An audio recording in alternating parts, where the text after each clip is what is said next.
Alright lads, welcome back to another episode of the Pars Roundup. This one is obviously looking forward to Queen of the South away at the weekend. It might be coming under a bit of speculation due to the weather that's going to be down there in Dumfries, but we'll go and do the Pars Roundup flow as we usually do and see how it goes. But after a pretty turbulent week at East End Park in terms of general news coming out of it and mainly off the field stuff, but due to on-field matters in a way, so let's get into this one. So within the last week, obviously, since the Partick Thistle loss, which was horrific really, it was a horrific result for us, and it wasn't one that I was really fully expecting going into the game. I did say I was a bit nervous, but ultimately I didn't expect us to get beat 2-0 and only really play well for a section of the game, albeit that second goal didn't look like it went over the line, but that's water under the bridge now.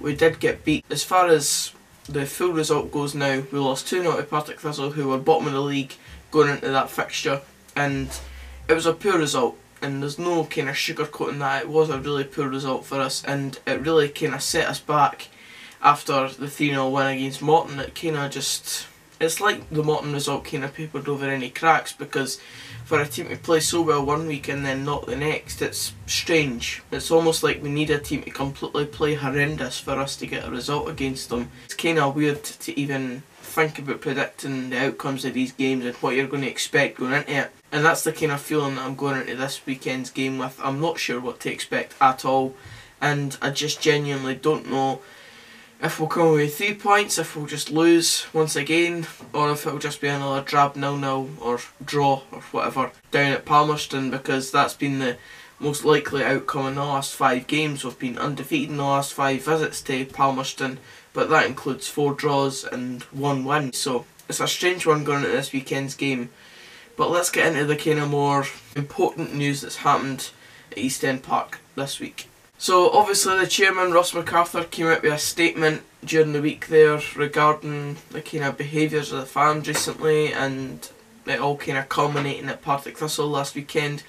And I mean, if we'd got the win, none of this would have happened. It is all down to the on-the-field matters that sparks this sort of stuff coming up, because at the end of the day, if your team's going to be winning, you're not exactly going to be getting involved in this sort of stuff. And this is not me condoning anything that's been alleged to have happened, but it also kind of confirms that, you know, if we were doing even just a few results better, you know, it wouldn't be as negative as it is. There's no doubt that fans are frustrated with Alan Johnson. There's no doubt that they're frustrated with the board's decision to give him a 2-year deal, and people are finding it quite hard to keep backing the manager and therefore the team when they're not fully positive about the manager at the helm. So to me, I think if you had to push me, I would say I was still Alan Johnson out, but the kind of mood that Ross MacArthur was going with a statement, that's not going to happen anytime soon.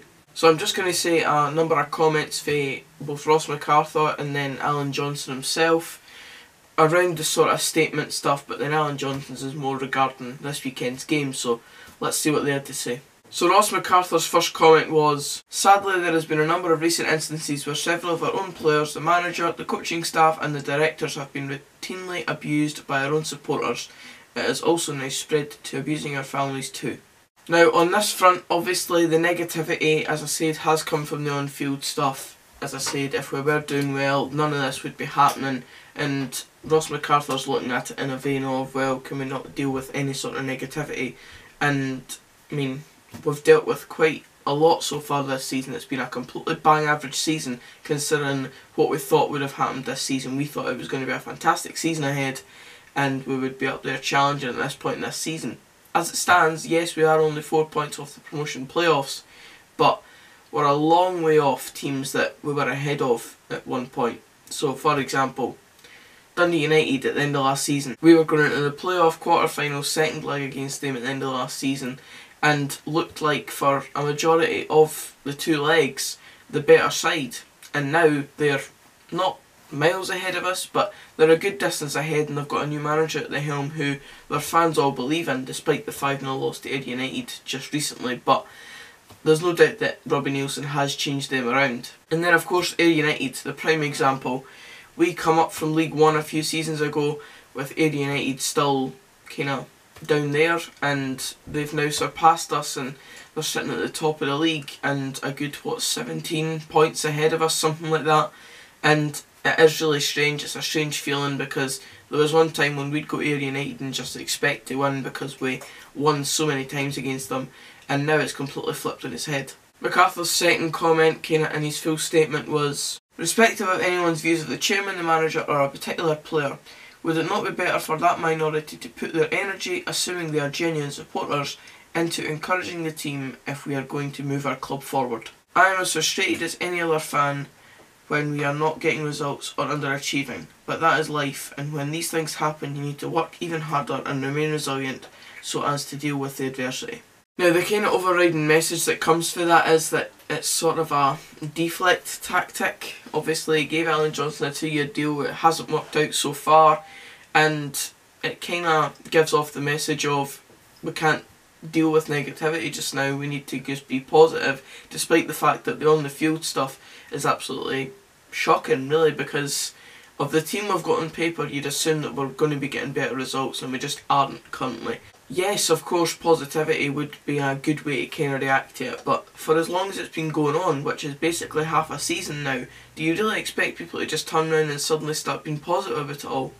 It's just not going to happen. Now on to the manager, Alan Johnson. This is what he's had to say before the game, the kind of last message that he's had before going into this weekend's game, providing it goes ahead. "We need to go there and get the win. We've got to make sure we approach the game, make no excuses, and go and get the win." And I mean, ultimately, I've got no qualms with that statement. At the end of the day, if he said this type of stuff in his interviews with a bit more passion and vigour, which he usually doesn't in his actual video interviews, then fans might be able to get behind it a bit more. And if I'm honest, if we get the win at the weekend, I'll be the first one to shout Alan Johnson and make sure that he knows that this win means a hell of a lot to us fans, because it really would. Although some fans will still see it as paper over the cracks, we need a win, and we need a good away win, really. We need a good day out to watch the football and enjoy it. So as far as my team goes for this weekend, I think I'll go with Robinson in goal, Ryan Williamson at right back. I'm tentative of putting Lewis Martin in there because he needs a chance at some point, but I think I'll stick with Ryan Williamson.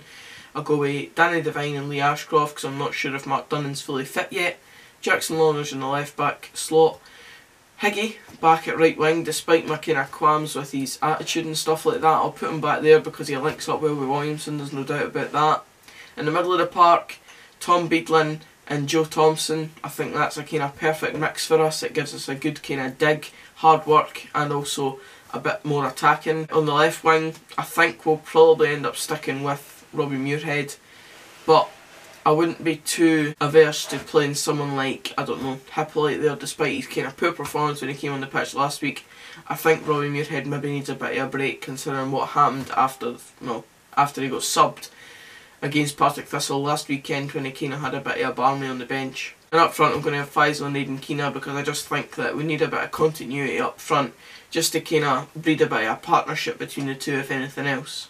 So that's my team. I'm really going in with kind of low expectations and not high expectations for this game. I'm not expecting a hell of a lot and I'm not expecting too little either. I'm just going to go and try and enjoy the game as much as I can, providing the weather doesn't call the game off before I even get there. But hopefully the game will go ahead and we can get some form of result up there. We really need it. We need a win ideally, but I just want to enjoy the away day for once. But aye, that's it for this video guys. Cheers for watching. If you did enjoy, please give it a like, comment down below your score prediction for the game, and also subscribe for more of this type of content. And until the next video, which will obviously be the big match, the vlog for tomorrow's game, as I said, providing it goes ahead.